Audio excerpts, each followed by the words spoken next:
ചിലപ്പോൾ ഉണ്ടല്ലോ നമ്മൾ വായിച്ച ചില പുസ്തകങ്ങളുടെ ഓർമ്മകൾ ചില യാത്രകൾ നമുക്ക് തിരിച്ചു കൊണ്ടുവന്ന് തരാറുണ്ട്. അതിന് ഉദാഹരണം പറയുകയാണെങ്കിൽ എനിക്ക് ജോർഡാനാണ് പെട്ടെന്ന് ഓർമ്മ വരുന്നത്. ജോർഡാനിൽ പോയത് പല കാര്യങ്ങളുണ്ടായിരുന്നു. ഡെഡ് സീ, അക്കബ, മദബ, അതേപോലെ എല്ലാം കഴിഞ്ഞ് നമ്മൾ പെട്രയിലെത്തി.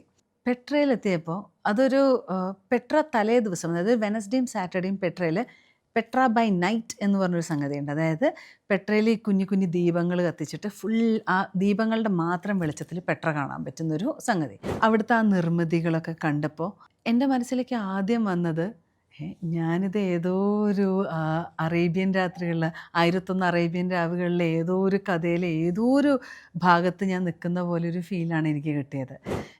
പറയാം ഷെഹറസാദ് ഓരോ രാത്രിയിലും രാജാവിന് പറഞ്ഞു കൊടുത്ത പല പല കഥകളിലുള്ള ഒരു കഥകളിൽ ആ ഒരു രാജാവും രാജ്ഞിയും പോകുന്നു, അവിടെ കച്ചവടക്കാർ പോകുന്നു. അല്ലെങ്കിലും പെട്ര എന്ന് പറയുന്നത് എന്താണ്, കച്ചവടക്കാർ കൂടി വന്നിട്ട് അങ്ങനെ ഉണ്ടായൊരു സ്ഥലമാണല്ലോ പെട്ര.